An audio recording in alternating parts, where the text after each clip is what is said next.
So you have an older car that you are considering whether to keep it and fix it up and make it nice and continue to rely upon it for several more years to come, or you're considering getting a new car. Well, today I want to help you keep your old car and modernize it. And we're going to talk through some of the ways in which you need to do that. And we're going to talk through some of the investments that you need to make in your old car in order to make it feel modern again. So if this is the sort of content you want to see where a repair shop owner is talking about car ownership advice and how to get the most out of your car for your money, then please hit subscribe and stay tuned for our weekly videos. Okay, so you are considering whether or not you should keep your old car and fix it up, make it nice, or whether you should get a new car. Now, the math would suggest that it always makes more sense in 99% of cases to fix your old car instead of buying a new one, because it will always be more cost effective from a registration, insurance, and actual cost of ownership perspective to keep your old car that's already depreciated, it's already paid off, it has a low cost basis, and yes, you may need to put a bunch of money into it for maintenance and repairs, but it will never equal the amount of money that you would have to spend to trade in and get a new car. You have a car payment or you buy it cash, you are writing a way bigger check than if you stick with your old car. But there are plenty of good value benefits that you get from upgrading. You get safety features, you get modern technology, you get a better built car overall. Perhaps there is less noise in the interior, you have a backup camera, you have blind spot monitoring, you have active cruise control, you have all these benefits that you can't get in that older car. But that cost differential is so significant that it is worth considering whether you should keep your old car on the road for a little bit longer before you decide to give it up and trade into a newer car. Every year that goes by, those newer cars with more technology that you appreciate are getting cheaper. And if you are able to prolong your car lasting another year, you may realize that entire benefit of the amount of money you spent to keep your old car on the road in the depreciation of the new car that you want to get. Your old car probably isn't going down in value very much, but that new car will. And so this math really matters on an annual basis as you consider getting a new car. And so what I'm going to talk about today are a few ways that you can help make your old car feel newer and give you a lot of the technological benefits that you want in that newer car, but for far less money and in a very accessible and easy way to make your car feel more modern. Let's get to that list. The first one and the biggest game changer for your experience owning and using your older car is going to be to get CarPlay installed. Now, in most cars, and that's true from the 90s all the way through to about 2015 when CarPlay started coming around in most cars from the factory, you can retrofit Apple CarPlay or Android Auto into your older car. You either have a single DIN radio, which is the really narrow radio setup that was super common and basically standardized on a lot of cars through the 90s, or you have a double DIN. So it's bigger, it probably has a CD changer or a CD slot in it, and it's a taller setup of a radio that in a lot of cars through the early 2000s was standardized. And then as you got into the screen era where the GPSs and the digital climate control screens and the digital radios and satellite radio all started coming around in the mid 2000s all the way through to 2015, there are retrofit kits where you can add CarPlay either into that existing screen or replace it completely with a new screen that has CarPlay installed. Now you're looking at spending on the low end about $500 to get this CarPlay installed. On the high end, you could probably spend up to about $2,000 getting a really nice setup in there and having all the wiring be perfect and the microphone for your phone calls be perfectly situated just out of sight, but really good sound quality. And you can get all this set up on the ridiculously high end for $2,000. But in most cases, you're spending not that much money to get a massive technological and safety improvement by adding CarPlay to your car. You can either have wireless, which does tend to drain the battery of your car, or you can get wired CarPlay where you're plugging in your phone and it is charging your phone at the same time that you are displaying your maps or your audio or your communications, texting and phone. Whatever you want to put on that screen, you are displaying it and charging your phone at the same time. And that's actually what I prefer to do. The only downside downside to this sort of a CarPlay unit instead of a factory CarPlay unit is over time, screens have risen up in the dashboard of a car. At first, the audio systems of 90s and 2000s cars were sometimes down in the center console next to the driver. But in this case, if you want to put a screen down there, you're not really going to be able to look at it all too often if you're keeping your eyes on the road. But it is still extremely valuable to have the hands-free access to Siri or Cortana or whatever you're using, and to have that information available on the screen. Having a map there as opposed to sticking your phone in between your legs or having your passenger hold it for you over here, those are not as safe. You're not able to keep your eyes on the road. You could have it talk to you through the car speakers. These are super easy ways for you to get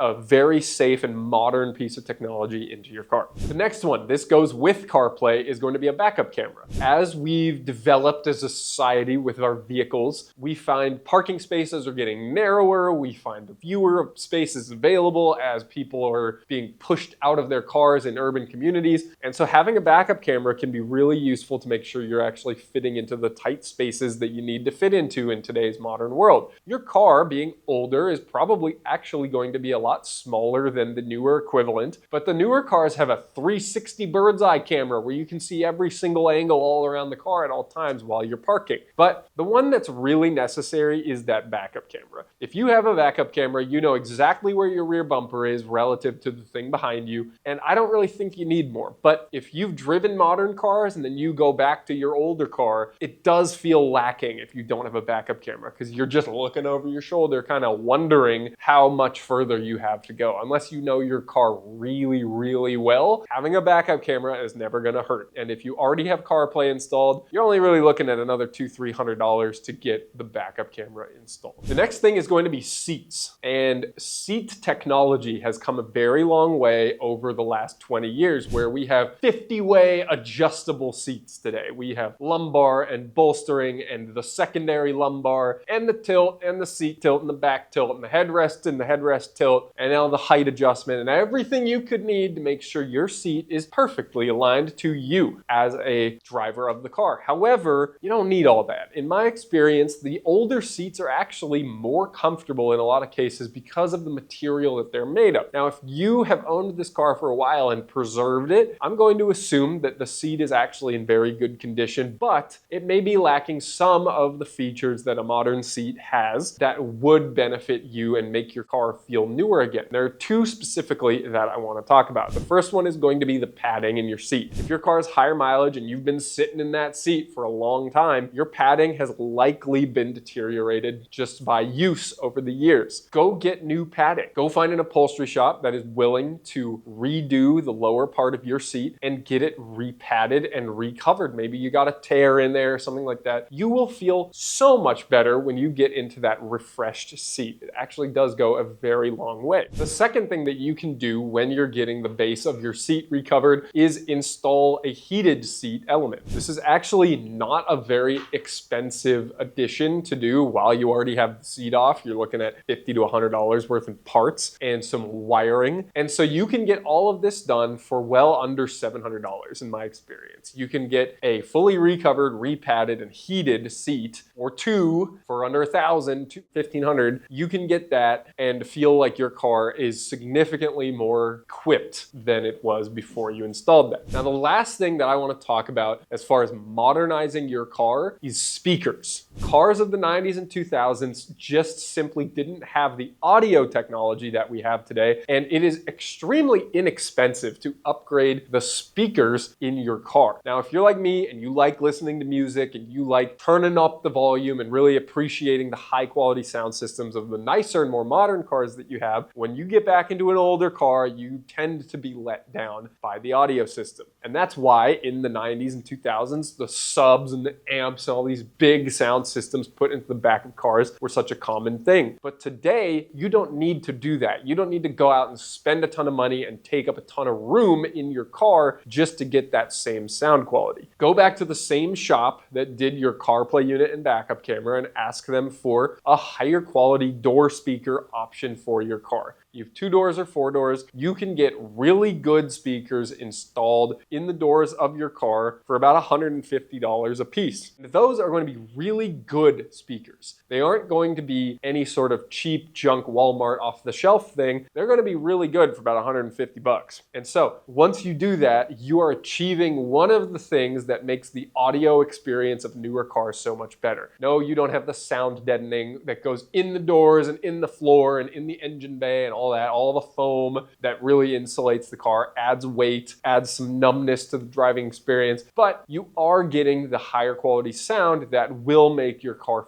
feel newer again. And that's ultimately the whole point here. So just to recap, there are 4 things that I talked about today that can help your car feel more modern in order to achieve the level of amenities and technology that you are looking for in a newer car, but you're not quite ready to spend that kind of money yet on the full upgrade to that newer car. You can keep your old car on the road for a few years more and just modernize it in order to get a lot of those same benefits. Those 4 things were CarPlay, a backup camera, a recovered, repadded, and heated seat, and speakers. And so if you do those 4 things, you will find a pretty significant improvement to your overall day-to-day driving experience in your older car. What do you guys think? Is there anything I missed? Is there anything you would add? Is there anything you thought that I said that was kind of useless for modernizing your car? Let me know in the comments below. Don't forget to subscribe and stay driven.